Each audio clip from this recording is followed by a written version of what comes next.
Muy buenos días, muchísimas gracias. Quiero empezar agradeciendo al doctor Ali Lozada, presidente de la Corte Constitucional del Ecuador, por permitirnos generosamente coordinar la agenda del profesor Manuel Atienza para que pueda visitarnos aquí en el Consejo de la Judicatura y compartir su profundo conocimiento del derecho con el mundo judicial. El doctor Ali Lozada, por alguna razón imprevista de último momento, no pudo acompañarnos, pero no quería dejar de decir y señalar que es la Corte Constitucional quien lo ha invitado al profesor Atienza y de allí pues hemos tenido esta concesión. Muchísimas gracias por aquello. En segundo lugar, es un honor para mí presentar al profesor Manuel Atienza, pues todos sabemos que es un filósofo del derecho, quien se ha desempeñado como docente de teoría del derecho, filosofía y argumentación en varias universidades del mundo. Es un autor de obras jurídicas como La dignidad humana, El derecho como argumentación, Tras la justicia, Filosofía del derecho y transformación social, entre otras. Se desempeña actualmente como docente y director de la maestría en argumentación jurídica en la Universidad de Alicante, y también es director de la revista jurídica Doxa y del Observatorio Doxa de Argumentación Jurídica para América Latina. Su notable aporte al mundo jurídico alcanza varios continentes, siendo el Código Modelo de Ética Judicial Iberoamericano uno de esos testimonios. Le hemos pedido al profesor Atienza compartir con nosotros su pensamiento y postura filosófica respecto de la ética judicial y argumentación a propósito de los retos que la función judicial ecuatoriana enfrenta actualmente. Varias tensiones nos atraviesan y es necesario someterlas al debate en democracia para generar necesarios acuerdos que nos permitan superarlas. Tenemos una Constitución que reconoce la diversidad, la garantía de derechos, y eso está muy bien. Pero ¿cuál es el límite? Cuando hemos conocido decisiones que incluso a criterio del simple sentido común contravienen lo permitido hacer.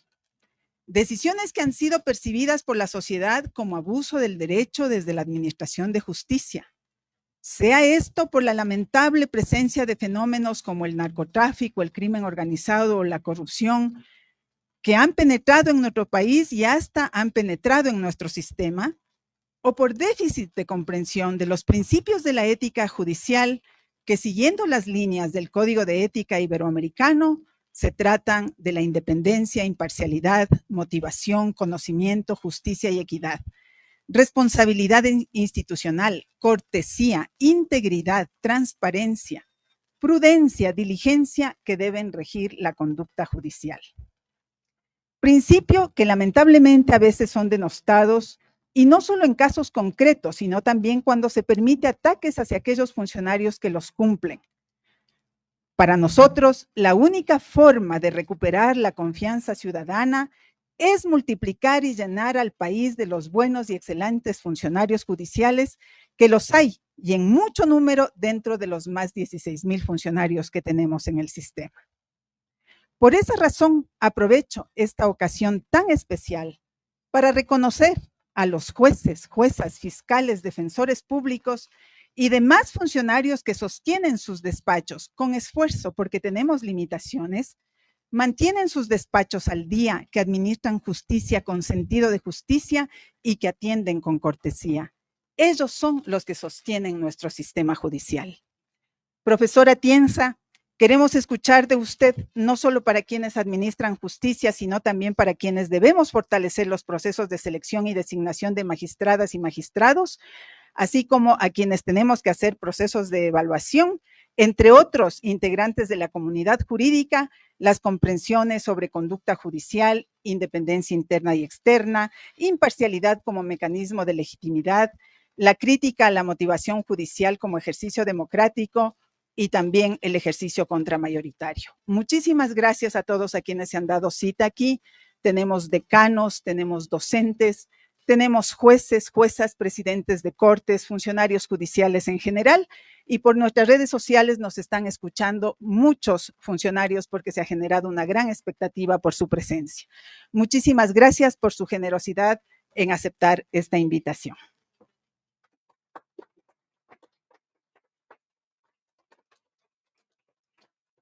Agradecemos la intervención de la doctora Solanda Goyes, vocal del Consejo de la Judicatura, y a su vez a las autoridades quienes se han dado cita el día de hoy en este evento. A continuación, cedo el micrófono a la doctora Solanda Goyes, vocal del Consejo de la Judicatura, quien será la moderadora de esta conferencia magistral. Por favor, doctora.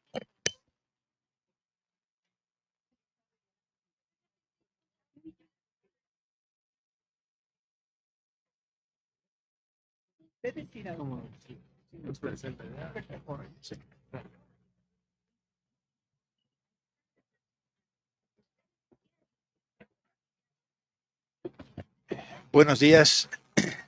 Muchas gracias por la invitación y la oportunidad que me da de poder compartir con ustedes un tiempo que va a ser un tiempo de exposición, pero también un tiempo de diálogo.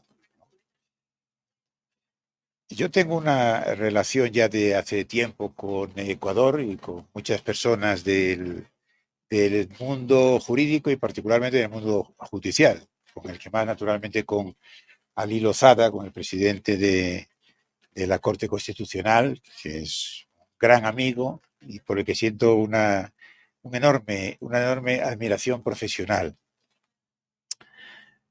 Y creo que del Ecuador hemos tenido un número que probablemente se acerque o incluso sobrepase las 2 docenas de personas que han hecho nuestro máster de argumentación jurídica en Alicante. Y tengo que decir que todos ellos siempre, los ecuatorianos, han lucido una alta capacitación intelectual y también, diríamos, de esfuerzo y de trabajo. Y espero que siga. Bueno, el tema que me habían propuesto, la ética judicial y argumentación jurídica. Podríamos decir que son dos de los grandes aspectos y de los grandes cambios que se han producido en nuestros derechos en los últimos tiempos. Por ejemplo, la ética judicial. Siempre ha estado presente la ética judicial, el comportamiento correcto de los jueces y del resto del personal de la Administración de Justicia. Pero no se había tematizado hasta hace relativamente poco tiempo. No se había convertido, diríamos, en un problema. Y el que desde más o menos la década de los años 70 empiecen a aprobarse códigos de ética judicial. Fíjense que anteriormente no había códigos de ética judicial. Empezaron en el mundo anglosajón y luego siguieron en otras culturas jurídicas, también en la del mundo latino, y ahí tenemos ese código modelo de ética judicial en el que yo efectivamente tuve la suerte de poder participar y desde el año 2006 está vigente. Recuerdo que cuando estábamos haciendo precisamente, elaborando el código, pues hubo un trabajo de documentación para ver qué es lo que había, qué materiales, qué documentos existían ya. Y había documentos, sobre todo del mundo anglosajón, también en el contexto internacional, y había también en algunos países latinoamericanos donde se habían ya aprobado códigos. Pero digo, esto es algo relativamente reciente. El mundo del derecho ha cambiado mucho. Ha cambiado mucho, por ejemplo, desde que yo era estudiante en una universidad española en el norte de España, Oviedo. Diría, pues ahí nadie, yo nunca había oído hablar de ética judicial, ni había oído hablar un poco de derechos humanos, pero los derechos humanos no formaban parte de las asignaturas, ni estaban dentro de los temas que se trataban, tampoco de la argumentación jurídica. Uno diría, por supuesto, los juristas siempre han argumentado y es más o menos frecuente que pues hablasen, por ejemplo, de un argumento a pari o un argumento a contrario sensu, por reducción al absurdo, a fortiori. La prueba de ello es que, naturalmente, si tienen el nombre, ¿verdad?, en latín, es que no los hemos descubierto hace muy poco tiempo. Siempre había estado ahí. Pero no formaba parte de la cultura jurídica, eso es lo que quiero decirles. O sea que ni la ética judicial ni la argumentación jurídica formaba parte de lo que era la instrucción, la preparación de un jurista, pues hacía bastante tiempo, cuando yo estudiaba Derecho. Son fenómenos muy recientes. Y entonces tienen ciertas causas. Y pararse un poco a ver cuáles son las causas merece la pena porque nos permite entender mejor cuál es el problema y por qué efectivamente eso nos preocupa. En relación con la ética judicial, se trata de que hubo, a partir sobre todo, efectivamente, de los años 70, un gran cambio en el derecho positivo, en el objeto de estudio. Y ese cambio, sobre todo, está asignado por dos grandes fenómenos que permean todos nuestros ordenamientos jurídicos. Uno es la constitucionalización de los derechos y otro es el fenómeno de la globalización, que a veces se presenta como si fuese un fenómeno económico, de comunicación, de desarrollo, de redes de información, que lo es, pero también jurídico. Y de hecho, si no fuera por los instrumentos jurídicos, no se hubiese llevado a cabo, ¿verdad?, todo este proceso de globalización. Centrándonos en lo que es la constitucionalización de nuestros derechos, que esto es algo muy reciente y las constituciones hoy vigentes en Ecuador, es una constitución de corta data, del siglo XXI. En España la vigente es del año 78 y en el resto de los países del entorno del mundo latino, americano y europeo se podría decir lo mismo. El italiano es un poco anterior porque es después de la Segunda Guerra Mundial, pero aunque existieran esas constituciones después de la Segunda Guerra Mundial, como también la Ley Fundamental de Bonn, que es la Constitución alemana, pero no habían desplegado, por así decirlo, todos sus efectos hasta tiempo después, hasta las últimas décadas del siglo XX. Y como consecuencia de que la Constitución pasó a entenderse como una norma que tenía carácter obligatorio, que no era sencillamente que inspirase los ordenamientos jurídicos, era derecho válido. O sea que, para utilizar la pirámide famosa, la imagen de la pirámide kelseniana, pues es como si dijéramos que en la pirámide hubo, a partir de hace no demasiado tiempo, como una nueva grada, y es la grada de la Constitución. Y claro, la Constitución permea absolutamente todo el ordenamiento jurídico porque es derecho válido. Y nuestras constituciones están llenas de enunciados de principios, de enunciados de valores, declaraciones de derechos muy extensas, y resulta que ese carácter de la Constitución, el carácter prioritario, hace que a la hora de establecer cuál es el derecho válido en cualquiera de nuestros países, hay que hacer un test, diríamos, de constitucionalidad. Y hacer un test de constitucionalidad quiere decir tomar en consideración esos elementos de principios, de valores, que hace que la argumentación, el trabajo de los jueces y particularmente la argumentación a llevar a cabo, pues es mucho más compleja de lo que había sido anteriormente. O sea que resolver el llamado silogismo judicial es una operación que, como sabemos, un chico o una chica de 7 años, a partir de cuando se supone que adquirimos el uso de razón, puede hacerlo. Es una operación que no tiene el menor problema. Pero claro, cuando se trata, por ejemplo, de argumentar si una cierta institución, yo qué sé, como puede ser, por ejemplo, la maternidad subrogada, si eso no conforme con la Constitución, que quiere decir, si es conforme con la referencia que la Constitución hace a la libertad, a la igualdad o a la dignidad humana. Eso no es compatible con la dignidad humana. Esto amerita un trabajo de argumentación que es complejo.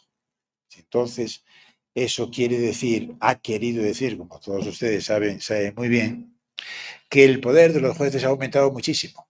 Y esa es una de las causas por las que la ética judicial nos preocupa y preocupa desde ese momento, como les decía, en donde el juez empezó a considerársele no simplemente como un aplicador en el sentido de que tenía que hacer una operación relativamente simple, sino que su poder, insisto, aumentó enormemente. y el aumento del poder, naturalmente, implica riesgos en cuanto a cómo ha de usarse ese poder.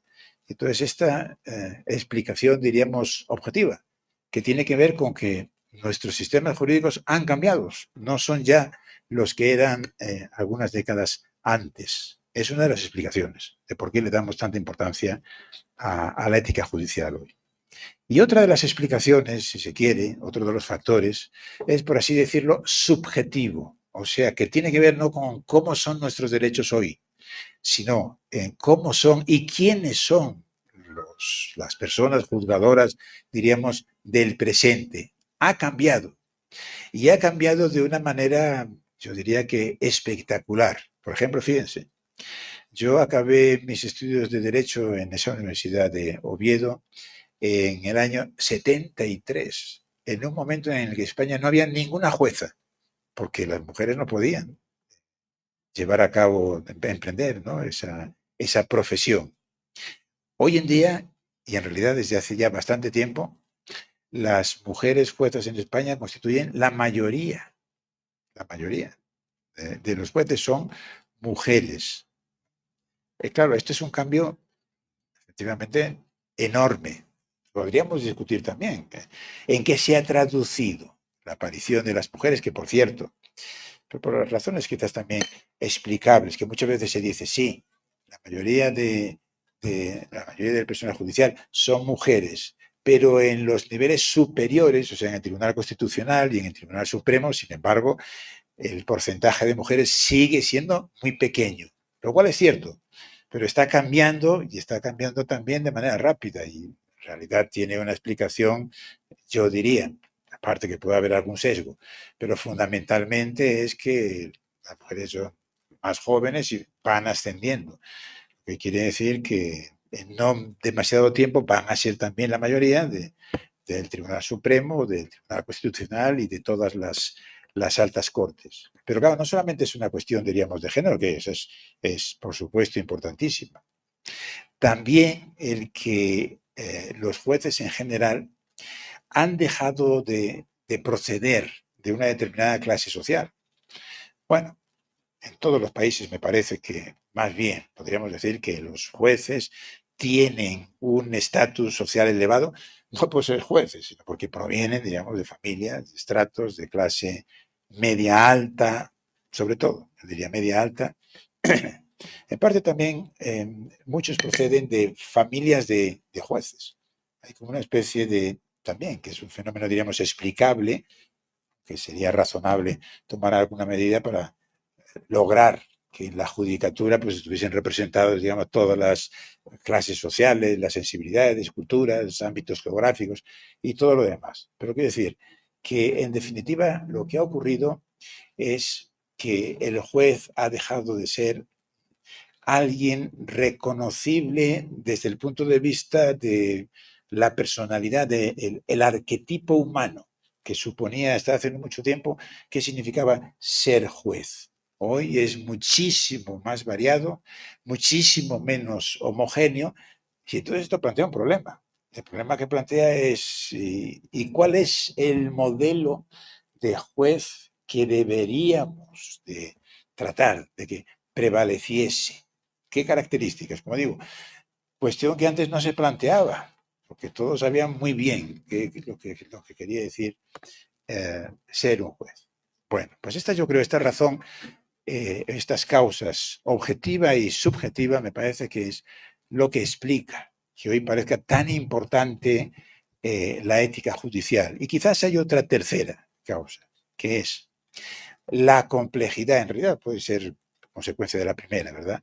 La complejidad que supone hoy el mundo del derecho y cómo el ejercicio de la judicatura, pues naturalmente tiene unas dificultades mayores de las que tuvo en el pasado, y entonces quiere decir que los jueces tienen que también prepararse de una determinada manera. Sobre todo, yo diría, una preparación de tipo argumentativo. Y ahora vengo con el segundo de los grandes cambios, que es lo que a veces hemos llamado el giro argumentativo en el derecho y en la teoría del derecho.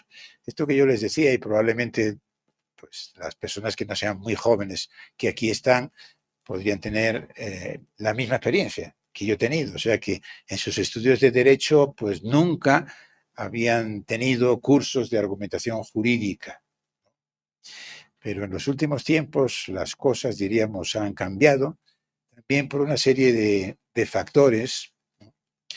Uno de ellos es que en el mundo latino, a diferencia, por ejemplo, no del mundo del common law en general, sino, por ejemplo, o más específicamente, del common law de los Estados Unidos, para nosotros el derecho nunca ha sido o nunca no lo hemos visto como un fenómeno argumentativo, donde la argumentación jugara mucha importancia. Y esto se ve, por ejemplo, en la forma de enseñar el derecho, de organizar las facultades de derecho, incluso de organizar los sistemas de acceso a la profesión. No se exigía que se mostrasen capacidades de tipo argumentativo, a diferencia, como digo, de lo que fue usual desde hace muchísimo tiempo en los Estados Unidos, donde ellos tenían eso que se ha llamado el método socrático. O sea que para entendernos, ¿no? Los estudiantes o el estudiante de una de las grandes escuelas de derecho en Estados Unidos no iba a la clase con los libros nuestros, ¿no? El curso de Derecho Administrativo, el manual de Derecho Penal o algo por el estilo, y donde el profesor pues, les explicaba cómo estaba regulada tal parte del derecho y aprender derecho y saber derecho se suponía que era eso, conocer, ¿verdad?, cómo estaba regulado el derecho. El típico libro, yo qué sé, en Harvard, Yale, etcétera, etcétera, era un libro de casos y de materiales, donde ahí estaban, por ejemplo, el derecho de contratos. Habían reunido los casos más importantes donde se habían planteado, claro, las grandes cuestiones, ¿no? De cómo manejar, pues yo qué sé, la buena fe en el contrato, o cuándo un contrato es válido, en fin, todo lo que, estas cosas que sabemos y que son tan complejas. Y entonces los estudiantes lo que tenían que hacer para cada una de las clases era estudiar el caso o los casos que había indicado el profesor, hacerse un buen resumen del asunto. Y la clase era una clase argumentativa. En lugar de explicarles, pues yo qué sé, el contrato era comodato, naturaleza jurídica y todo lo demás, pues se presentaba algún famoso caso donde se había discutido a propósito de esto, de cuándo es válido, y entonces el profesor entablaba una especie de discusión con los estudiantes. Les iba preguntando, por ejemplo, ¿cuál es el razonamiento que hace el juez de primera instancia para decir que ese contrato fue inválido? Y entonces se aprendía, diríamos, a argumentar. La idea es que aprender el derecho era aprender a argumentar. Para nosotros no. Claro, a la fuerza luego uno diría, pero luego el juez tenía que argumentar. Y diríamos, y más o menos, porque también uno de los grandes cambios que se han producido en el funcionamiento del ordenamiento jurídico y que tiene que ver tanto con lo de la argumentación jurídica como con lo de la ética, es la exigencia de motivación de las sentencias. Antes de este fenómeno de la constitucionalización, entre nosotros yo diría que o no había argumentación o la argumentación era muy débil, de tal manera que entonces, recuerden por ejemplo lo que ocurrió en España y me imagino que en un país como Ecuador algo parecido, hasta hace relativamente poco, a propósito de las cuestiones de prueba, de las cuestiones de hecho, que hay estudios que muestran de manera muy clara que en la inmensa mayoría de los casos donde un juez tiene que argumentar es por cuestiones probatorias. Pues a propósito de las cuestiones de prueba, lo único que se solía hacer era, el juez decía, ¿verdad?, apelando, de acuerdo con mejor entender del asunto y vistas las pruebas que he recibido, entiendo que fulano de tal ha cometido, digamos, tal acción, tal hecho. Pero claro, eso no es motivar la sentencia. Y hoy esto no lo aceptaríamos. El tribunal, los tribunales superiores o el constitucional diría que se está incumpliendo un principio fundamental del Estado de Derecho.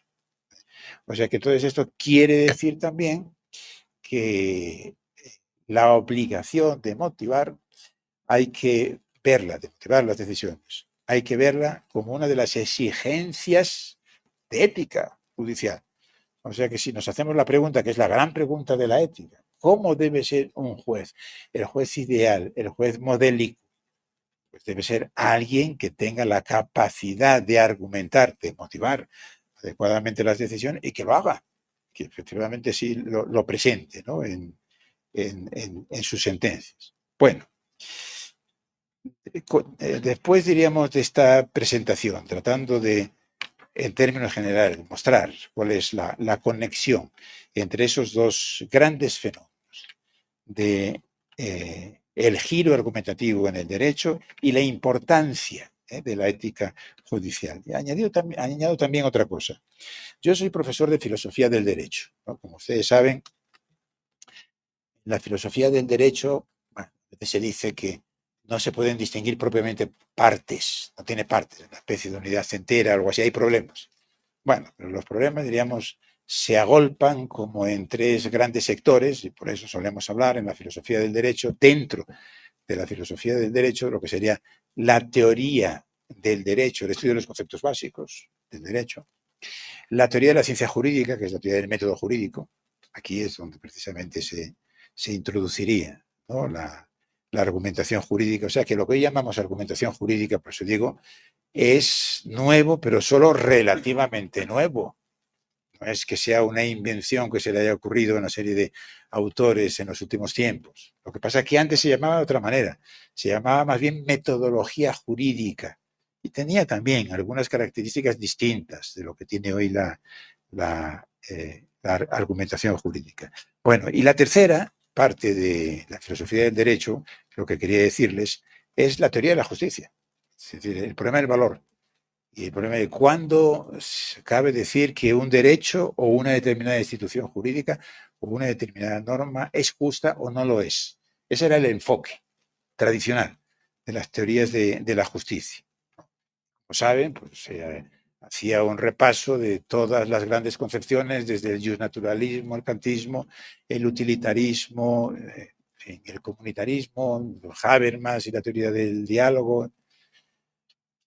Y eso es algo que todavía hoy sigue formando parte de lo que sería la ética judicial, la ética jurídica, la teoría de la justicia, como parte de la filosofía del derecho. Pero ahora se ha incorporado otra rama dentro de la teoría de la justicia, que es justamente esto, es la ética deontológica, la ética de las profesiones jurídicas.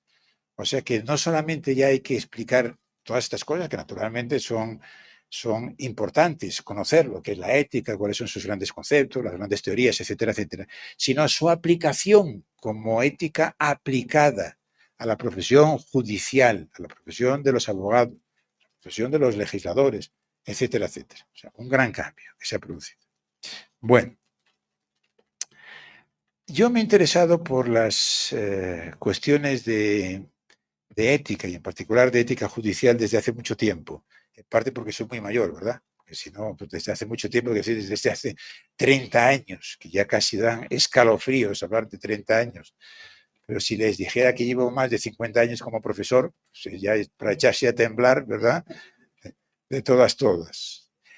Y lo hice también porque yo siempre he sido profesor, pero tuve la fortuna de entablar relaciones desde hace también mucho tiempo con el mundo de la judicatura. Porque precisamente a partir de los años 70, 80, por ahí, cuando empezaron a suscitarse todo este interés por la argumentación, por la ética judicial, etc. Y entonces me di cuenta de que efectivamente ese era un gran tema. La ética judicial, escribí una serie de cosas. Y aquí tenía yo un poco resumido en 10 puntos en lo que me parece a mí que se podría sintetizar, ¿no? los grandes principios de una ética judicial. Entonces voy a proceder un poco a leerlo, hago algunos comentarios y luego ya hablamos. Discutimos, a ver qué les parece. O sea, tal y como veo yo, la ética judicial, que ya ha quedado claro que está estrechamente vinculado con la cuestión de la argumentación jurídica. ¿Cómo caracterizarla? Primero, los criterios de la ética judicial, como los criterios de la ética en general. La ética judicial es una ética aplicada a una determinada profesión. Y la ética general, la que se aplicaría, diríamos, al comportamiento humano en general. tiene la característica de ser última, de ser final. Y esto quiere decir que las razones morales, las razones éticas son las razones últimas. Por cierto, a veces se hace una distinción entre esto de moral y de ética. Bueno, las diversas tendencias filosóficas pueden entender lo de moral y ética de manera diferentes, depende. Si uno, por ejemplo, asumiese el punto de vista de un hegeliano, pues entonces la ética es la moral encarnada en las instituciones. Pero yo qué sé, hay otros autores, digamos, que usan de otra manera. Yo aquí lo voy a usar como términos sinónimos, moral y ética.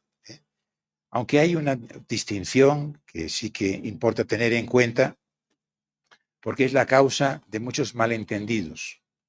Que una cosa es la ética o la moral, lo uso de manera indistinta, sinónima. Una cosa es la moral descriptiva, otra la moral prescriptiva y otra la metamoral o metaética, la teoría de la moral. Me explico.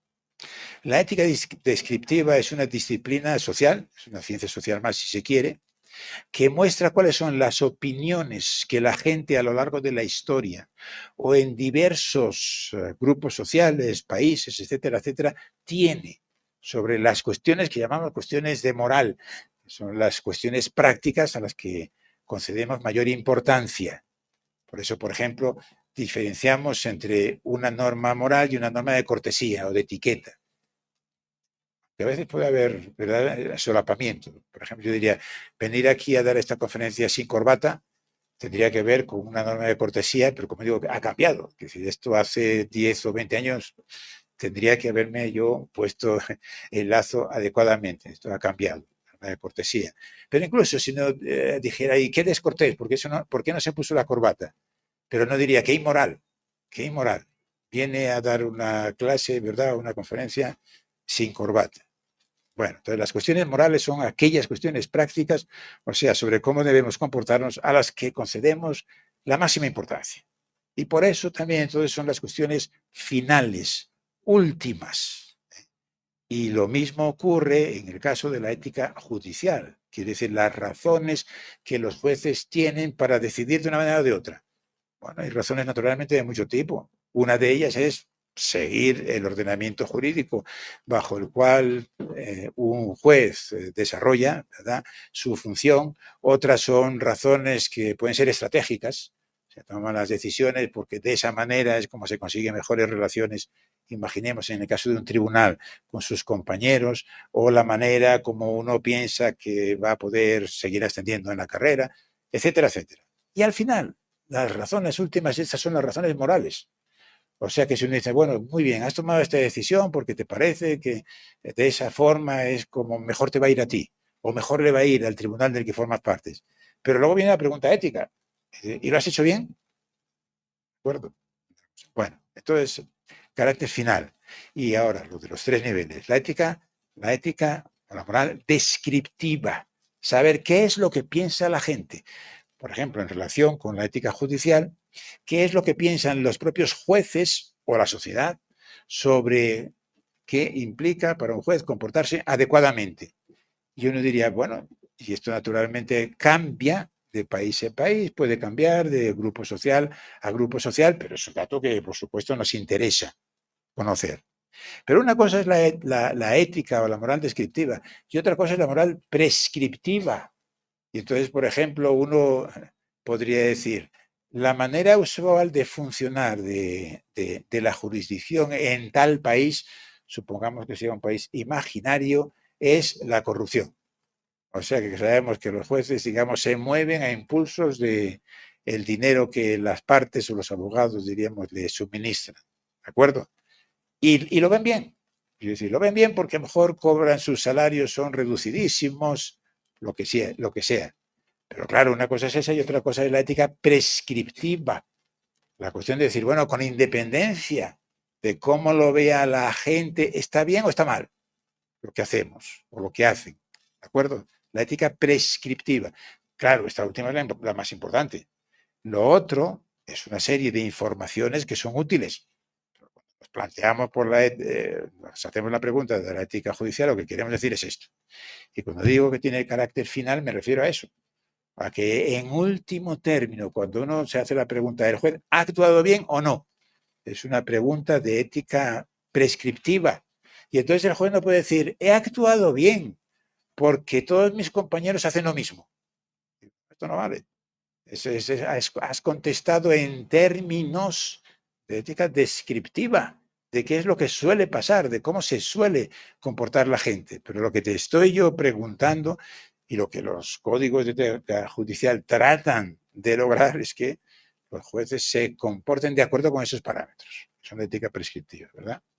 Y lo de la metaética o la ética teórica quiere decir el estudio conceptual, ¿no? Por ejemplo, esto. Es decir, cuando hablamos de moral y de ética, ¿nos estamos refiriendo a lo mismo o no? ¿O hay una diferencia? ¿No? ¿Cómo se pueden clasificar las teorías de la ética o de la moral? Si la justicia incluye el componente de la igualdad, ¿cómo hay que entender la igualdad? Cuestiones de ese tipo. Muy bien. Así que el primer punto es esto. La ética tiene carácter final y las cuestiones de ética judicial entonces son las últimas preguntas que un juez puede hacerse en relación con su comportamiento, si eso no es o no es correcto. Segunda, otra característica de la ética me parece a mí es su carácter unitario o universal, que quiere decir lo siguiente. Esto es una cuestión muy debatida, porque a veces uno dice, no, la ética, ¿cómo va a ser lo mismo? ¿Cómo va a ser lo mismo el comportamiento, imaginemos, de una persona en su vida cotidiana? Entonces uno diría, en tu vida cotidiana no puedes mentir. Sobre todo no puedes mentir a otra persona para obtener un beneficio. Si haces eso, te estás comportando mal. Aquí se ve también la complejidad que tiene esto. Es decir, no se puede mentir. Y uno diría, ¿nunca? A veces sí. Por ejemplo, las mentiras piadosas y todo lo demás, ¿verdad?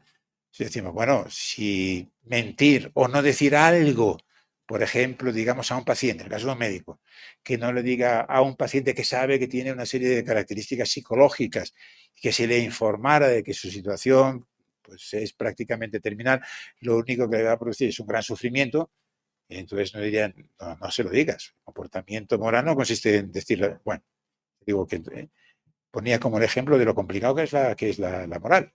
Porque los principios de la moral son absolutos. Yo diría, sí y no. Son absolutos en el sentido de que son los mismos para todos y de alguna forma no cambian. El principio de decir la verdad siempre estuvo ahí de la misma manera, pero no es absoluto en el sentido de que no tenga excepciones. O sea, que la ética hay que manejarla también con inteligencia, diríamos, con sentido común. En el caso de no mentir o decir la verdad, me parece que es claro. Aquí estaba lo del carácter unitario universal de la ética, que digo que es muy discutido, porque cualquiera de nosotros diría, sí, en nuestra vida, en nuestras relaciones amorosas o profesionales o de amistad, etcétera, etcétera, no debemos mentir a no ser eso, a no ser que con eso causes un bien, etcétera. ¿Y los políticos? Y los políticos, ¿tiene sentido decir norma de comportamiento político? No se puede mentir. El político pillado en una mentira, digamos, se comporta de manera inmoral. Claro, diría, no, esto no tiene mucho sentido. Pues yo creo que sí que lo tiene.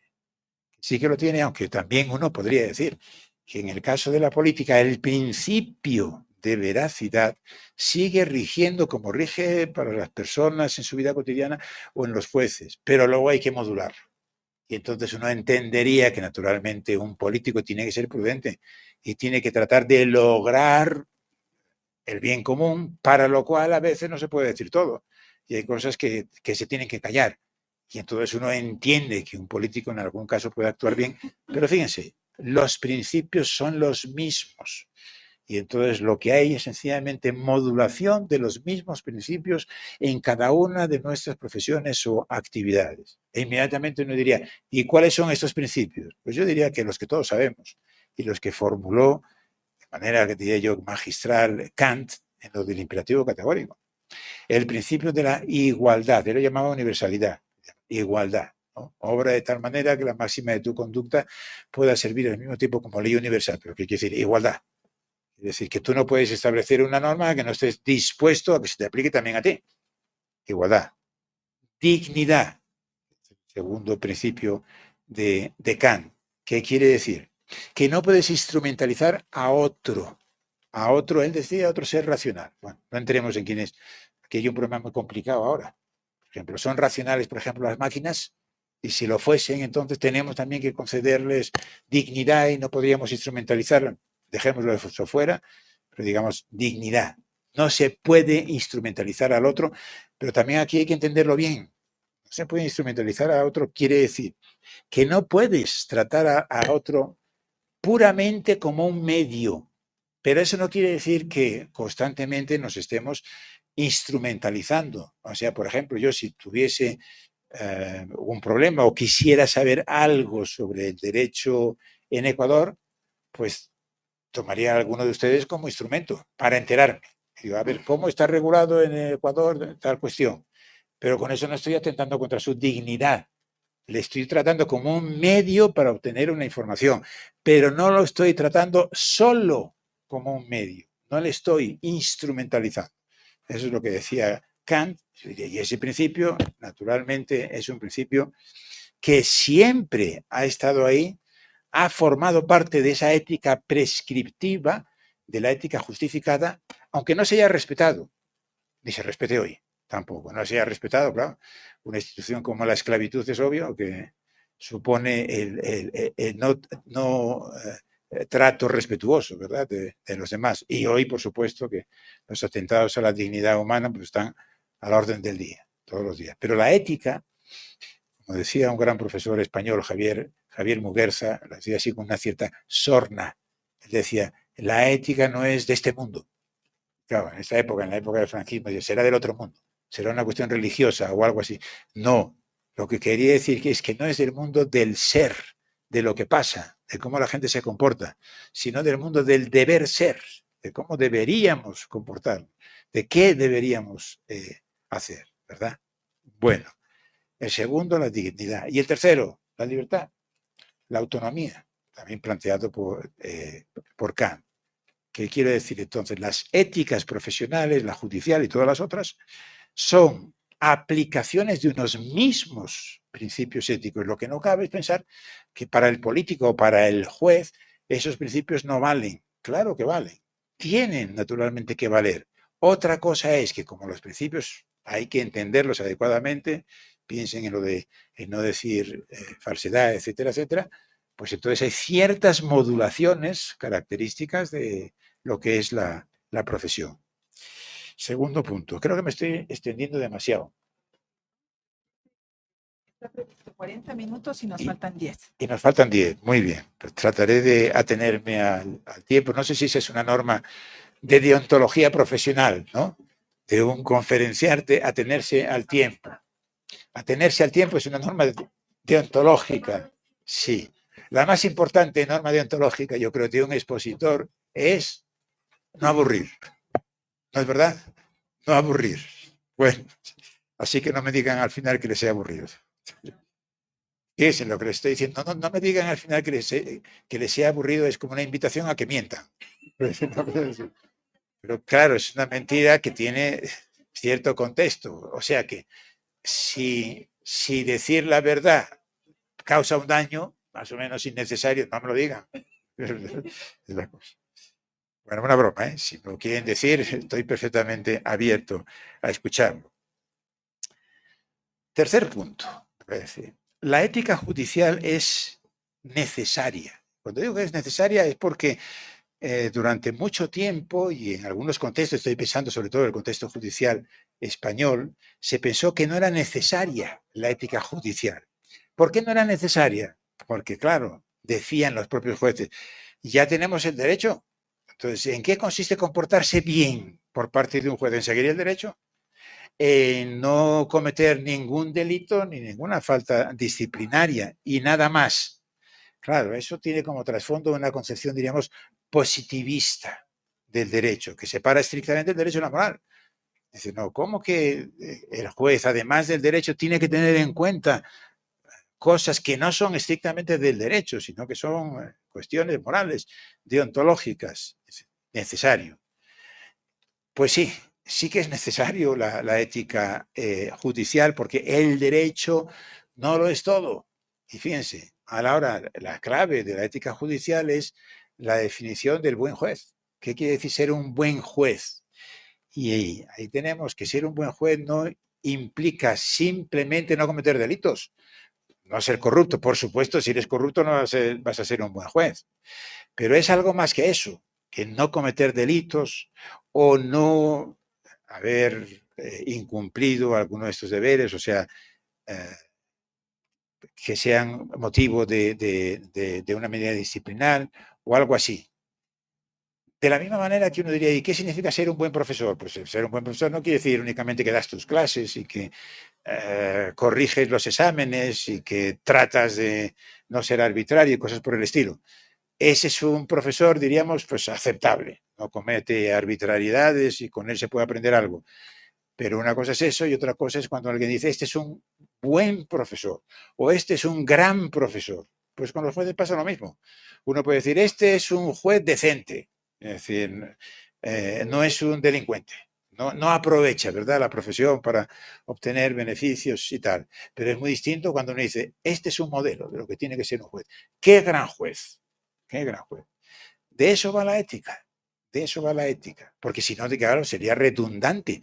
No necesitaríamos un código de ética judicial porque bastaría con remitirnos a las normas de derecho positivo. Pero claro, hay profesiones, no sé si se puede decir de todas las profesiones, quizás sí, pero de algunas más todavía que de otras, donde la excelencia profesional es enormemente importante y no solamente para esa profesión, sino para la sociedad en general.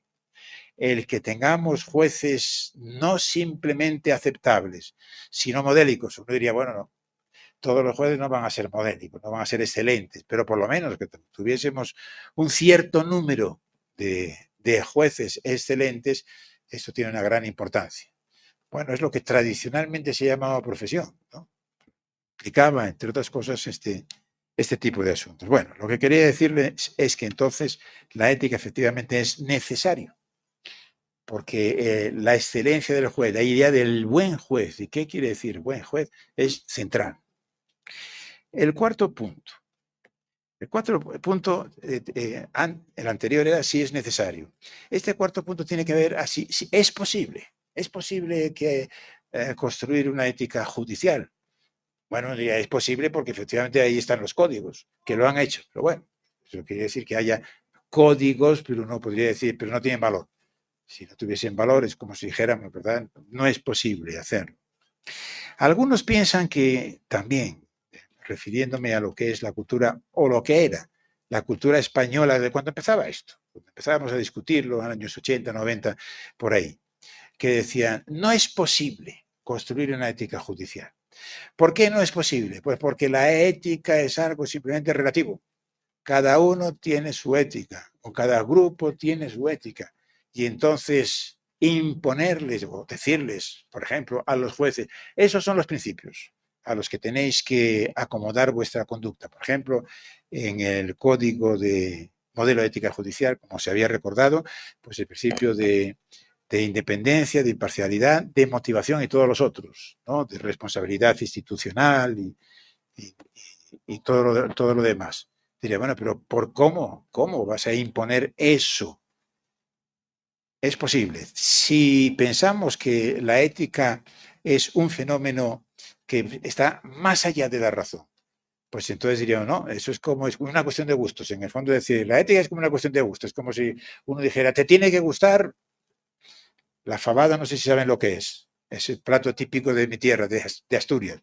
Son alubias, en fin, con chorizo, morcilla y no sé qué. Te tiene que gustar el cuy, por ejemplo, o lo que sea. Y uno diría, qué arbitrariedad.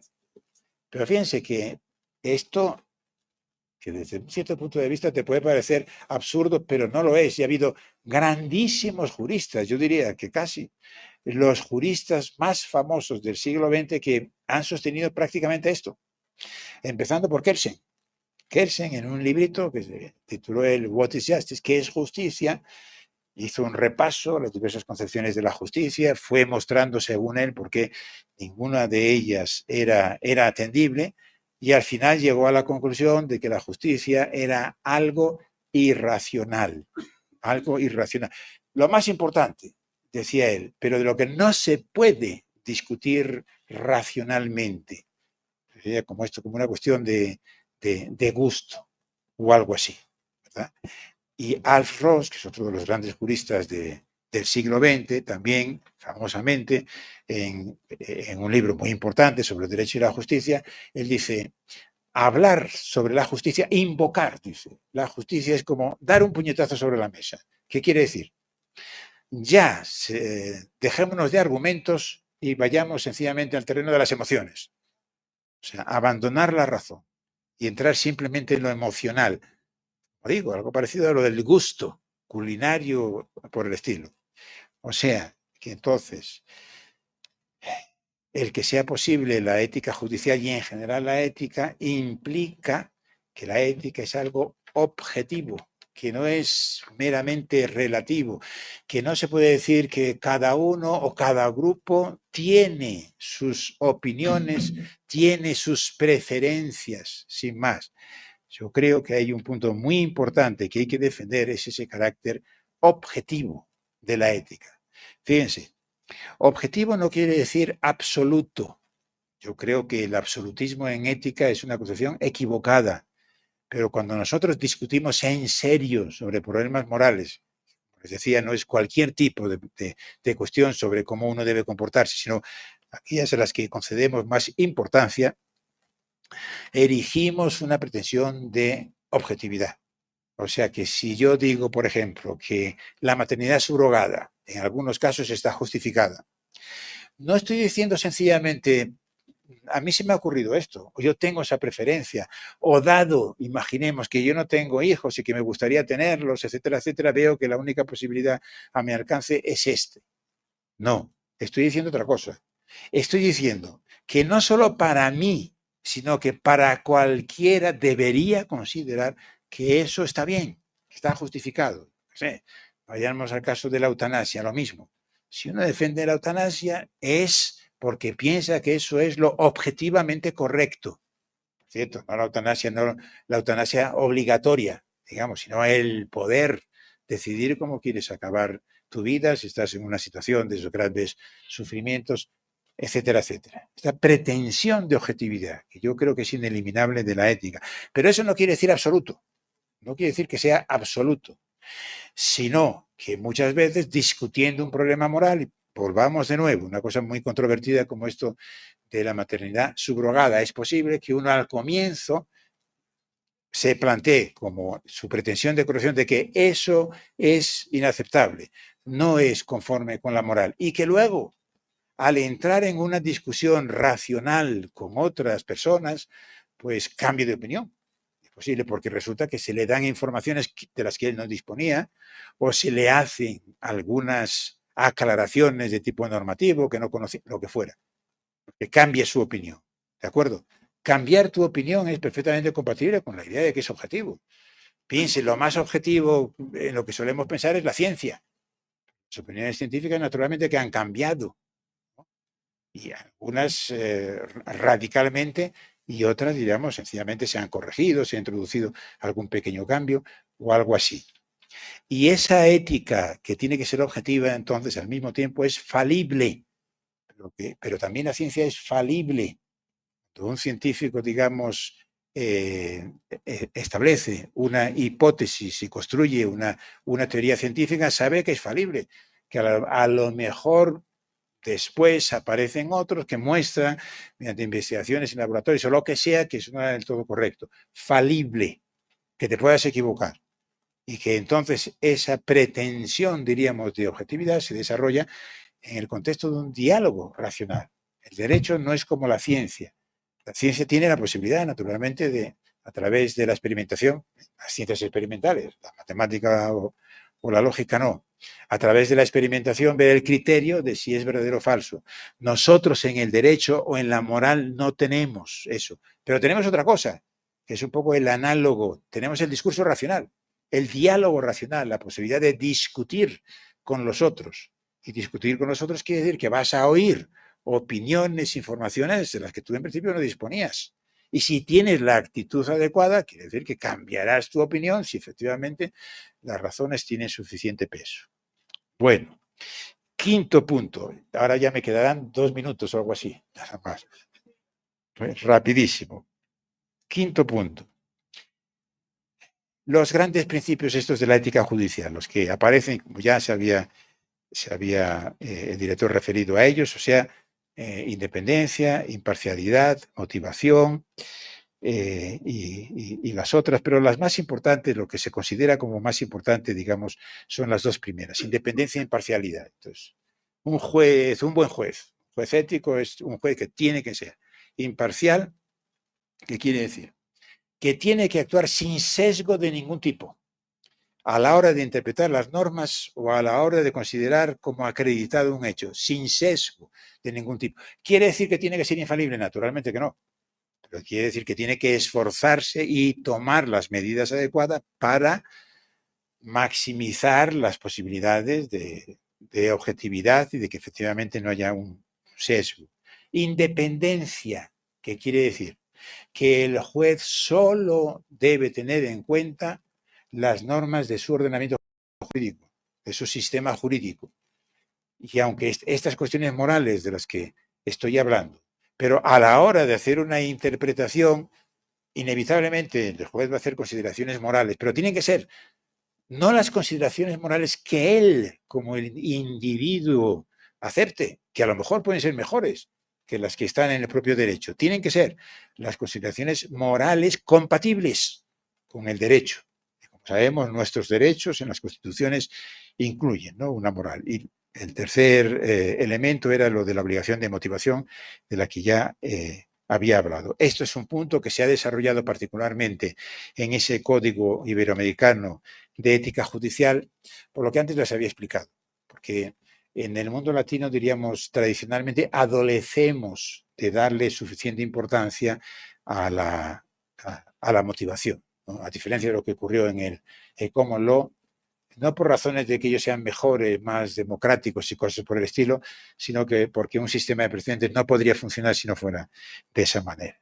Séptimo, sería la ética, digamos, de la virtud, que quiere decir que la ética no consiste únicamente, como hasta ahora de alguna forma yo he dado a entender, en un conjunto de normas y principios, y comportarse éticamente quiere decir seguir esas normas y principios. Hay otra dirección, hay otra manera de entender la ética, que es lo que se ha llamado la ética de la virtud, que viene por lo menos desde Aristóteles. ¿Qué quiere decir? Las cualidades de carácter que debe desarrollar uno, por ejemplo, un juez, para ser un buen juez, y que no es opuesto a lo otro, sino que le va a facilitar las cosas. O sea, para ser imparcial, para ser independiente y para motivar adecuadamente, si el juez ha desarrollado una virtud, la virtud de la modestia, por ejemplo, de no hacer un uso excesivo de su poder, del estudio de los casos, o de la virtud que se considera como más importante, de la prudencia, lo que se entiende por prudencia, pues entonces eso que empezó desde el punto de vista de la ética general se aplica también en el derecho, en los jueces, y entonces se habla de las virtudes judiciales. ¿Cuáles son esas virtudes? Insisto, que son rasgos de carácter que habría que procurar que los jueces tengan, porque de esa manera efectivamente van a cumplir con los requisitos normativos. Ya rápidamente, el octavo punto es que los destinatarios de un código de ética judicial, curiosamente, pero no son solamente los jueces. A los jueces les viene bien, porque les ayuda a poder reflexionar sobre lo que hacen, sobre su propia actividad. Pero es muy importante también para el resto de la sociedad, que a través de un buen código, me parece, que puede tener buenos criterios para saber cuándo está justificado y cuándo no. Por ejemplo, criticar la actuación de un juez. Entonces, esto me parece que es muy importante, porque muchas veces, como en fin, ustedes saben perfectamente, a veces las críticas que se hacen a los jueces son críticas completamente desenfocadas. Entonces, la idea de saber qué es lo que se le puede pedir a un juez, las características de un buen juez es fundamental. Bueno, el noveno punto. Los códigos de ética judicial, hay alguna excepción, pero en general son sin sanciones Que no tengan sanciones no quiere decir que sean inútiles. Yo diría, no tienen que tener sanciones. ¿Por qué? Porque las sanciones están, como decía, en el Código Penal y en las normas que establecen faltas disciplinarias, etcétera, etcétera. Y porque la ética judicial tiene que centrarse en lo de la excelencia. Y entonces diríamos, hay una especie, ¿verdad?, de repugnancia de lo que significa ser excelente y que te aplican una sanción por no ser excelente. No tiene sentido. Por ser delincuente te podrán aplicar una sanción, por ser corrupto, pero por no ser excelente, naturalmente que no. Y la última. El último punto es que hablar de ética judicial, construir un código de ética judicial es importante, pero naturalmente tiene muchas limitaciones. La prédica moral y decirle a la gente que tiene que ser buena, y a los jueces que tienen que ser buenos y que no tienen que ser corruptos y que tienen que ser estudiosos, imparciales, etcétera, etcétera, muy bien. Pero digamos, solamente con el discurso, pues seguramente no vayamos a conseguir mucho. Lo más importante, ¿qué es? Lo más importante es implementar instituciones que faciliten eso al juez. Por ejemplo, un sistema de ingreso en la carrera, de promoción, etcétera, etcétera, que fomente lo que hemos llamado el juez ideal. Y no está mal que haya un código y que haya cursos de ética.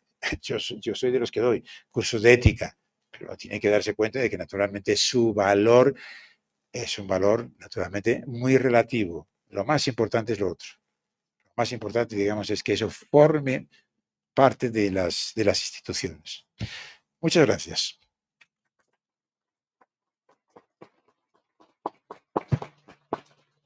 Muchísimas gracias al profesor Atienza. Vamos a hacer luego de esto una moderación, pero nos han pedido que hagamos un pequeñito corte porque tiene que salir el presidente y entonces nos vamos a hacer una fotografía y luego retomamos con el debate. Además de que con todo respeto, después de esta ilustre y magistral ponencia que nos ha dado el doctor Manuel Atienza, tenemos que también considerar su tiempo, dado que hicimos un inicio un poco tardía. Entonces, les pido por favor hacer esa pausa, hacemos de estas pequeñas actividades y seguimos. No se muevan, por favor. Gracias.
Muy atrevido pretender hacer un resumen de lo que ha dicho el profesor Atienza. Cada uno de ustedes tienen ya un perfil profesional elevado, por lo tanto, queremos más bien abrir el diálogo directo y pues tenemos unos minutos para ello. Quiero consultar si alguien quiere hacer una pregunta. Lo vamos a ordenar recibiendo esas preguntas y luego le pasamos la palabra al profesor Atienza. Entonces, empezamos aquí, por favor. Buen día con todos y todas, doctora Goyes. Soy la doctora Margarita Ortega. Soy jueza de violencia del Cantón Quito. Profesor Atienza, primero felicitarle por su brillante charla que nos ha dado el día de hoy. Profesor, yo soy egresada de la Universidad Central del Ecuador. Me encuentro junto a mí con uno de los exdecanos y profesores de la Universidad Central. En mi tiempo, que estoy hablando más o menos en el 86, 96, que estudiamos, teníamos una materia que se llamaba deontología jurídica. Esa materia como deontología jurídica era no solamente como secundaria, sino era principal. Incluso dentro de mis materias, cuando di mi grado doctoral, estuvo la deontología jurídica. Entonces, profesor, hablando de la ética, de la moral, de la actuación proba independiente de un juez, no sé si estamos de acuerdo en que este tipo de materias dentro de las mallas curriculares, no solamente de la universidad, de la escuela, que antes, por ejemplo, en la escuela, materias como la cívica hacían que vayamos dentro de ese marco creciendo y sustentando nuestro comportamiento ético y moral de nuestra vida y que nos ha servido para ejercer nuestra profesión y nuestros cargos. No sé si coincidimos con eso, señor profesor Atienza. 1. Y 2, usted topó el tema de la motivación. En el Ecuador se ha impuesto para los jueces especialmente que tenemos que tener ciertos parámetros de motivación. Antes era la razonabilidad, la lógica, etcétera. Pero lamento que no esté el doctor Lozada aquí. Hay una nueva parámetros de motivación y en lo que usted, no sé si le entendí muy bien, cuando usted me decía, si un juez no está como muy seguro o así como que débil en su pronunciamiento, de pronto la corte o la persona de los tribunales de alzada no deberían, como que no estaría bien esa motivación. ¿Por qué tendríamos que regirnos bajo ciertos parámetros o principios de motivación si como independientes, como jueces independientes y con criterio ético y profesional podríamos tener nuestras propias motivaciones y no dejar a un lado, por ejemplo, lo que antes usábamos como era la sana crítica? Hasta ahí, maestro, gracias por la oportunidad, doctora Goyes. Yo felicito al Consejo de la Judicatura, agradezco a la Corte Constitucional por haber permitido que nosotros podamos estar frente a usted. Muchas gracias nuevamente. Devuelvo la palabra o el micrófono. Sí, sí. A ver, son dos preguntas difíciles, digamos. La primera sobre que forma parte del currículo, la deontología profesional, la jurídica, que es de los jueces y no solamente de los jueces. Yo diría que sí, que está bien que lo sea, aunque siempre, diríamos, que está, aunque creo que no hay que perder de vista lo que yo dije al final, que de todas formas lo más importante realmente para conseguir que los jueces, abogados, fiscales, etcétera, se comporten adecuadamente son cuestiones de tipo institucional. Está bien que haya un curso que se estudie esto, pero lo más importante es que uno ejerza la profesión en un contexto que promueva, diríamos, la ética, ¿no? Y claro, la ética no se promueve sencillamente por predicarla, sino que tiene que ver todo esto. Por ejemplo, si uno dice, ¿por qué fin, hablando en términos generales, en Latinoamérica, diríamos, hay más corrupción judicial, imaginémonos, que en Europa, o que en Europa del Norte, que en Suecia y Noruega. ¿Porque es mejor gente los europeos? No, porque, digamos, tienen una organización institucional que favorece esto. Eso es lo que quería decir. Y luego también aprovecho para decir una cosa que me parece muy importante. Yo creo que este capítulo de las deontologías profesionales debería formar parte de un programa de filosofía del derecho. Porque darle autonomía es peligroso, en el sentido de para poder explicar bien, creo yo, la deontología, uno tiene que tener una base de lo que llamaba yo antes de la teoría de la justicia. Y entonces ese a su vez es un capítulo de la filosofía del derecho. Y me parece que digamos, plantearlo como si fuese una asignatura completamente distinta, yo creo que es un desacierto. Lo digo también porque sé que la filosofía del derecho en Ecuador no corre ahora para ella muy buenos tiempos. Hay una tendencia, diríamos, a disminuir en los currículos. Me parece que es un gran error. Pero también debo matizarlo, un gran error, yo diría. Un gran error si estamos pensando en una filosofía del derecho que merece la pena. Porque también a veces la filosofía del derecho ha sido pura ideología. Entonces, bueno, si es ideología sin más, pues lo quitamos de los planes de estudio y no perdemos nada. Pero la filosofía del derecho bien entendida, que tiene que tener un ingrediente muy fuerte de teoría de la justicia, con dos ramas, una de las cuales es la deontología. Yo siempre lo he explicado así desde hace mucho tiempo.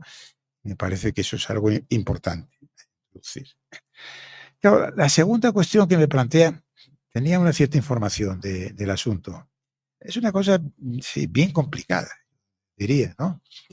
Claro, parámetros de motivación. Yo diría, si pretenden tener un valor simplemente indicativo, diríamos, de ayuda, diría, bien, pero nada más.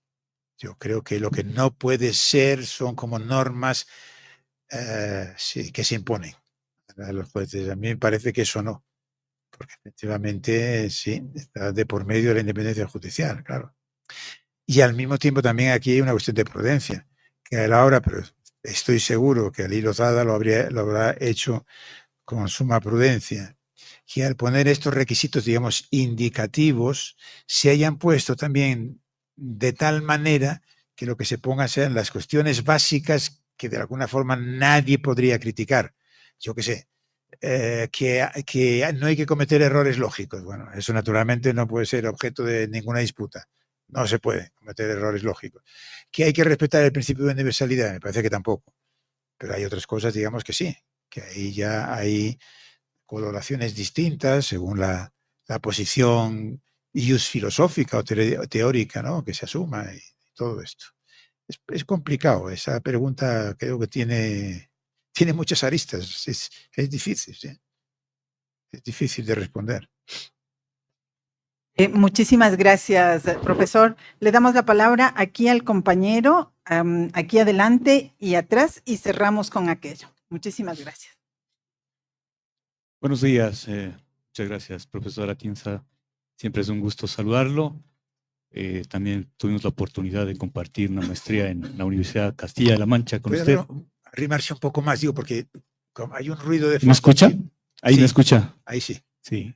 Decía que felicitaciones por la exposición, y también tuvimos la oportunidad de compartir clases en una maestría en Castilla-La Mancha. Profesor, siempre sus profundas reflexiones nos invitan a nosotros también a actuar y también a pensar.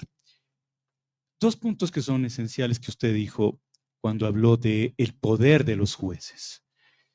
¿En dónde se legitima ese poder de los jueces? Y si es necesario ese poder, porque si no lo tiene, entonces también estamos frente a una anarquía. ¿Quién lo debe de cumplir entonces esas resoluciones? Porque entonces la legitimación que necesita el juez también tiene que ir de la mano con la sabiduría que debe de impartir a través del conocimiento en una resolución, en una sentencia. Eso específicamente.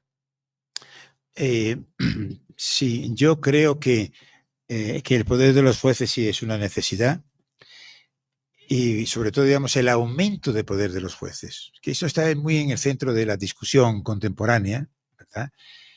Que hay muchos teóricos que son muy críticos con el funcionamiento de la jurisdicción de las cortes constitucionales, pero no solo.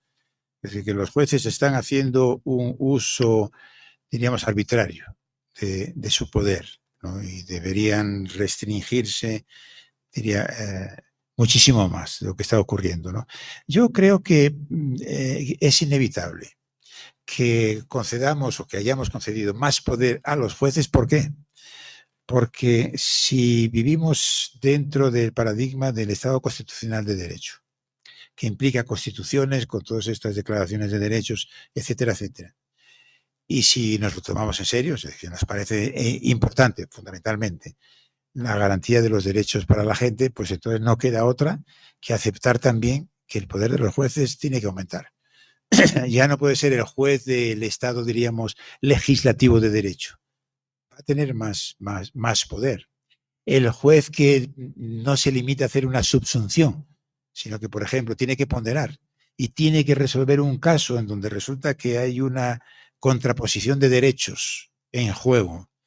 Pues, probablemente ese va a ser un juez mucho más poderoso que un juez que se limitase, ¿no? El modelo de los de Montesquieu o Beccaria. Aquí esta es una discusión muy actual. Yo lo he discutido bastante y no estoy de acuerdo con una opinión como, por ejemplo, la de Luigi Ferrajoli. La idea de Ferrajoli es que no, que la actividad jurisdiccional debe ser cognoscitiva. Cognoscitiva quiere decir que su poder debe ser prácticamente ninguno. El poder de conocer, o sea, la subsunción no implica ningún poder. Que si partes de ciertas premisas, digamos, llegas necesariamente a la conclusión. El poder empieza cuando hablas de principios, de valores y de todo lo demás. Luchas entre principios, etcétera. La tesis de Ferrajoli y de muchos teóricos del derecho hoy es, por ejemplo, que los jueces no tienen que crear nunca derecho. Y que en la medida en que creen derecho, y crear derecho quiere decir establecer una regla que no existía anteriormente. En la medida en que lo hagan, están actuando ilegítimamente. A mí me parece que eso es equivocado. Pero con eso lo que no estoy haciendo es una especie de llamada a los jueces para que se pongan a crear derecho todo lo que puedan. No, deben ser sumamente prudentes y sumamente cautos. Pero en algunas ocasiones no cabe otra que crear derecho. Pero claro, no crearlo como si fueran legisladores, porque no son legisladores. Tienen que crearlo. Hay una frase famosa de juez Holmes, y yo creo que está muy bien, es un buen símil, ¿no? Es una creación, decía él, intersticial de derecho, en los intersticios que deja el derecho, pero sin salirte del derecho. Bueno, esto implica un ejercicio de equilibrio que es una cosa complicada, pero yo diría, el buen juez no es el juez que piensa que tiene que atenerse siempre a la ley, tiene que hacer interpretaciones pegadas a los textos y se olvida de lograr la justicia. Pero tampoco es el buen juez, para entendernos, activista neoconstitucionalista, que lo que hace es sencillamente convertir en jurídico lo que son sus opiniones morales. Puede ser. Pero es decir, ¿hay un espacio para la creación judicial? Yo diría sí. Naturalmente que sí. Y también, precisamente porque tiene que ser tan cauto el juez, tiene que hacer un particular esfuerzo de motivación en ese caso. Claro, si tienes un caso simple y lo único que haces es una deducción, no hace falta que lo fundamentes mucho. Prácticamente, ¿verdad? Nada. Pero si has creado una nueva regla, si has hecho una excepción, por ejemplo, ¿verdad? A una regla general, ahí sí que tienes que dar muy buenas razones y muy detalladas para que efectivamente eso esté justificado. No sé si estamos de acuerdo. Sí.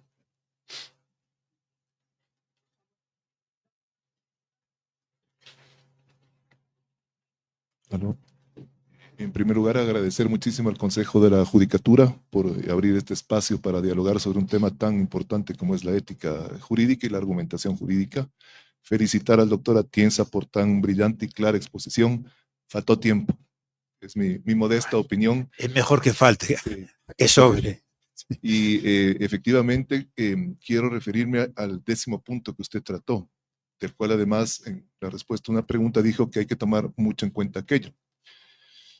Podemos tener códigos de ética muy bien elaborados, unos principios muy bien trabajados, orientadores, pero si no hay reforma institucional, instituciones que se adecúen a esos principios, es muy difícil efectivamente poder alcanzar un accionar judicial, no solamente del juez, sino del operador jurídico en general, incluyendo al administrativo que trabaja dentro de las funciones judiciales. Pues va a ser muy difícil llegar efectivamente a cambiar conductas, que al final del día, esto en términos sociológicos es uno de los temas más importantes dentro de lo que representan este tipo de códigos y la ética judicial. Mi pregunta, doctor, es en su experiencia, que es vasta, ¿cuáles serían aquellos instrumentos más efectivos, no solamente de sanción, sino sobre todo de prevención, para efectivamente poder instaurar temas de ética judicial? A mí se me ocurren ejemplos que he tenido la oportunidad de ver, como el peruano en los temas de oficiales de integridad, que básicamente son oficiales que lo que hacen es prevenir futuras acciones de corrupción dentro de la institucionalidad, forman parte de la institucionalidad.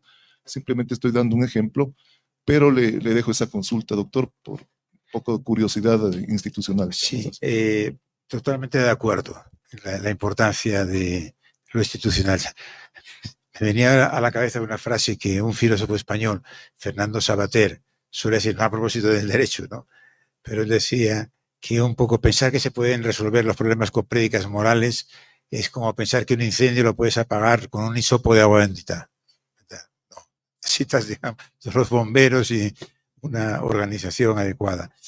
No sé si Perú da buenos ejemplos en esto, porque en Perú hay una institución, en mi opinión, completamente equivocada, que está en la Constitución, que es esa comisión que revisa cada 3 años y medio, y eso es un atentado manifiesto a la independencia judicial. No, yo diría que lo más importante que es establecer un buen sistema de acceso a la judicatura.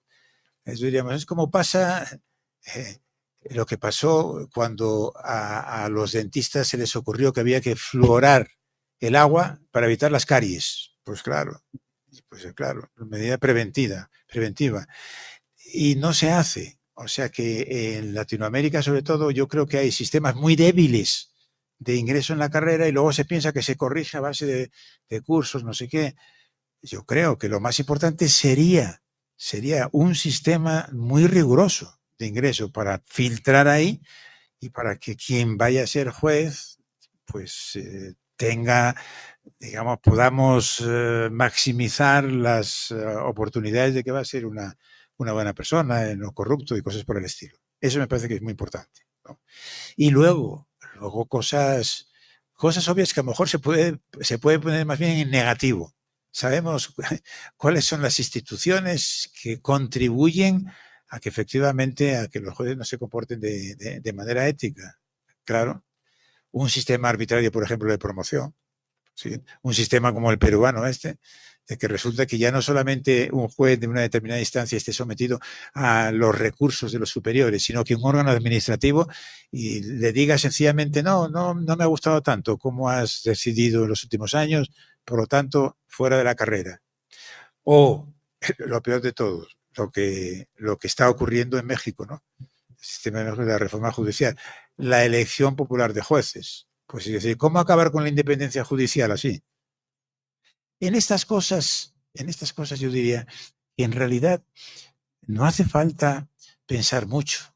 Basta con fijarse en cómo funcionan los sistemas donde funciona razonablemente bien. Imítalo. Y sabemos lo que tiene que hacer. Seguridad en la carrera, un sueldo decente. De nuevo, en México, lo que tengo entendido es que la Judicatura Federal es mucho más limpia, mucho menos corrupta, etcétera, que la de los estados. ¿Por qué? Pues tienen buenos sueldos. Resulta que los estados o la policía mexicana te dicen, ¿cuánto gana un policía? Pero si con eso no se puede vivir, ¿qué va a hacer? Mordidas. Cosas, digo, que no hace falta darle mucho a la cabeza. Yo creo que no. Personas, digamos, de buena fe y con sentido común podrían, sabiendo que nunca vas a conseguir lo ideal, nunca vas a lograr que todos los jueces sean excelentes, pero bueno, es decir, que mejore y que tenga un buen nivel. Yo creo que sí, que de esa forma, ¿no? Gracias. La última intervención atrás, por favor. Gracias. María Cristina Terán, soy jueza también. Y quería preguntarle, soy jueza, y quería que nos ilustren un tema que me quedé pensando sobre la filosofía. Usted dice, a ver, la ética es el deber ser, las conductas éticas son el deber ser. Dentro de la filosofía platónica, por ejemplo, se habla de la virtud. La virtud. De la virtud y el amor al conocimiento. ¿Este puede ser un gancho, un incentivo? ¿Qué papel juega la virtud y el amor al conocimiento al buscar el comportamiento ético desde la filosofía? Sí, la virtud juega un papel central. Precisamente en los últimos tiempos ha habido, si se quiere, una vuelta a la tradición aristotélica y platónica también, de la virtud. Lo que pasa es que Aristóteles, digamos, lo desarrolló de manera más sistemática y normalmente hoy los que se ocupan de estas cosas, ¿no? De las teorías de la virtud, se apoyan más en Aristóteles que en Platón, pero en fin, yo soy más platónico que aristotélico, diría. Y cuando me acuerdo que estudiábamos en el catecismo, ¿no? Prudencia, justicia, fortaleza y templanza. Eso es Platón. Esas son las virtudes, naturalmente, de la República de Platón. Entonces, la virtud juega un papel esencial, pero no único. No único. Bueno, aclaro una cosa. Las virtudes, como sabemos, son virtudes éticas y dianoéticas. Dianoéticas, las virtudes intelectuales, y la ética, las prácticas. Claro, a nosotros lo que nos interesa son las virtudes prácticas. O sea, no tanto el afán de conocer, que sería la curiosidad, etcétera, etcétera. Sin curiosidad no hay un buen científico. Si no tiene curiosidad, ¿cómo va a haber descubierto nada? ¿Verdad? Para nosotros, para los juristas, son las virtudes prácticas, las virtudes éticas. Eso, prudencia, justicia, fortaleza y templanza, básicamente.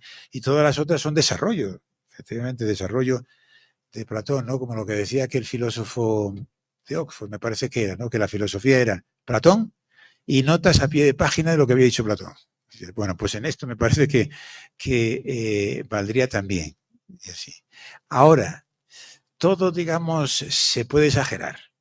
Y entonces esto de las virtudes, que yo creo que es un ingrediente muy importante, ahora hay una teoría que llaman aretaica. Entonces la teoría aretaica es que ¿qué quiere decir ser un buen juez? Pues tener las virtudes adecuadas. Yo diría, ojo. Los jueces, un buen juez es un juez que decide bien, El que tenga las virtudes adecuadas te va a ayudar a esto, pero claro, no puedes desligarlo de las virtudes del comportamiento conforme a las normas éticas. O sea que entre el lado normativo de la ética y el lado de la virtud no hay una contraposición, al contrario, lo que hay que hacer es juntarlas. Y si nos interesa la ética de la virtud es por eso. Pero digo que veo también un gran peligro, en parte se está implementando ese peligro también en México, cuando a la hora de elegir a los jueces, no, hay que elegir jueces virtuosos, no jueces, digamos, que sepan derecho y que sean capaces de motivar bien las decisiones. Fijémonos, ¿no? En sus aspectos de rasgos de carácter. Yo creo que esto es un gran error. Es un gran error, ¿por qué? Porque es muy difícil captar los rasgos de carácter de alguien. ¿Cómo sabes? Tienes que tener un conocimiento muy profundo de una persona y quizás durante mucho tiempo para saber que efectivamente verdaderamente es un virtuoso y no alguien que finge serlo. Y sobre todo aquí está el riesgo de la politización. De que entonces, claro, los políticos digan, no, no, es que como los jueces ahora son corruptos, ahora jueces íntegros. Y nosotros, ¿verdad? Los partidos políticos o el partido político hegemónico es el que da la credencial de virtud. Por eso digo, yo creo que yo escribí hace muchísimo tiempo algo que titulé Virtudes Judiciales. Creo que son en los años 90 o algo así. Y creo que es un tema muy importante, pero hay este peligro de absolutizarlo y de olvidarte del otro. Y lo otro también es esencial.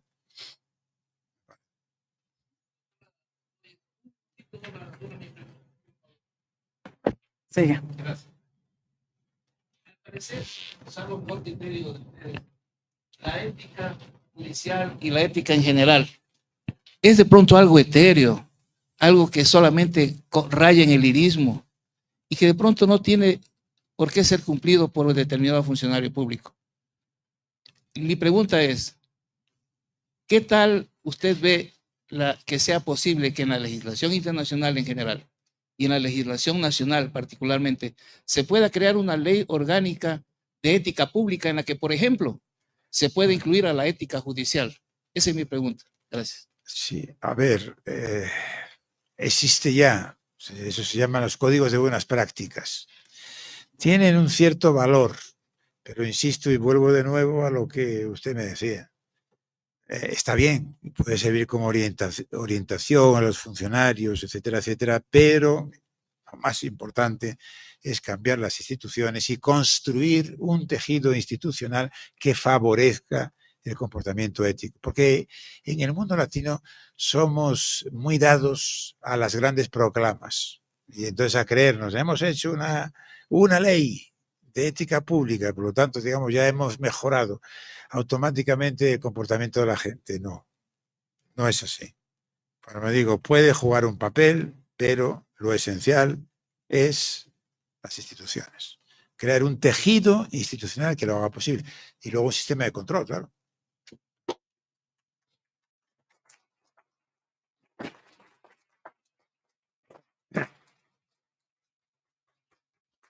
Bueno, para cerrar esta jornada, profesor, le queremos dar las inmensas gracias por haber usted estado aquí presente. Quiero informarles que aparte de todos quienes hemos estado aquí en esta sala disfrutando de esta charla, que es reconfortante, es un bálsamo en medio de todo lo que estamos viviendo. Esto nos va a ilustrar muchísimo a la diversidad de actores que estamos aquí presentes. Quiero decirles también que han estado cerca de 3,000 personas conectadas, tanto del sistema judicial como de otros lugares. Por lo tanto, yo quiero agradecer a quienes también tuvieron esa decisión de poner clic en nuestras redes, porque yo creo que estos son los debates que tenemos que hacer en la función judicial internamente, pero también en nuestra sociedad.